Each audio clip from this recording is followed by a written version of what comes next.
Hi there, welcome back to Hermitage Road. I did mention this on a stream the other day, on somebody else's stream, that I was digging around in the back of my loft and I found something I must have built 30 years ago. This is a Great Western 57XX, but it's O gauge, and this was built from a kit, and for the life of me I can't remember what kit it was. It's mostly soldered construction, and I'm quite proud of it. I'd completely forgotten that I even had this locomotive. I don't know what anybody thinks of it.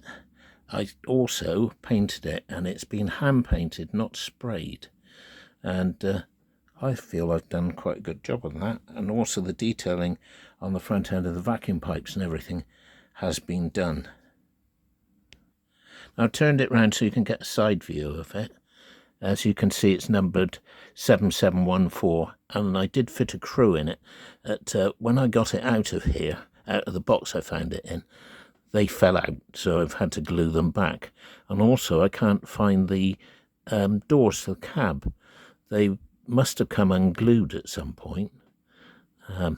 You can see it. I wish I could remember what make it was, but it's beyond me, I'm afraid.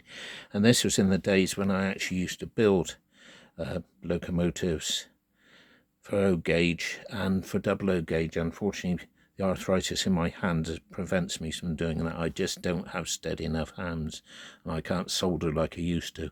It's done with a low temperature soldering iron with low temperature solder. You can see the detail on top of the cab here. I've also found all my O gauge stuff, which I hadn't forgotten about. It knew it was there, but just didn't remember this one that I built. I've got a Dapol 5800 tank. Now, round the side of my loft, I've got a built-up baseboard. It's only 5 foot long, and I was going to try and squeeze in a very small shunting layout for O gauge locomotive. You're not going to get much in there, maybe 1 or 2 points, no more than that. But as promised, I was going to show everything. Here's a rear view of the locomotive. The coal is actually real coal.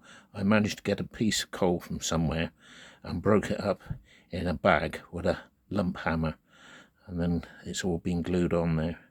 I also detailed the rear end. You can see the vac pipes, the coupling hooks, and the buffers are sprung. Here's the other side of it. The number plates on there are obviously etched brass ones. If I remember rightly, one of the hardest things to do was actually the handrails. Fitting the handrail knobs on it was not easy, and I don't think I could do it these days. I don't know what everybody thinks of it, and what you all think of O gauge. I think the detail on it is fantastic, and if you've got the room, this is the ideal scale to work in, but unfortunately I haven't. I've only really got the room for the double O layout. So if you could like, share, subscribe and comment on it, and thank you very much, and good night.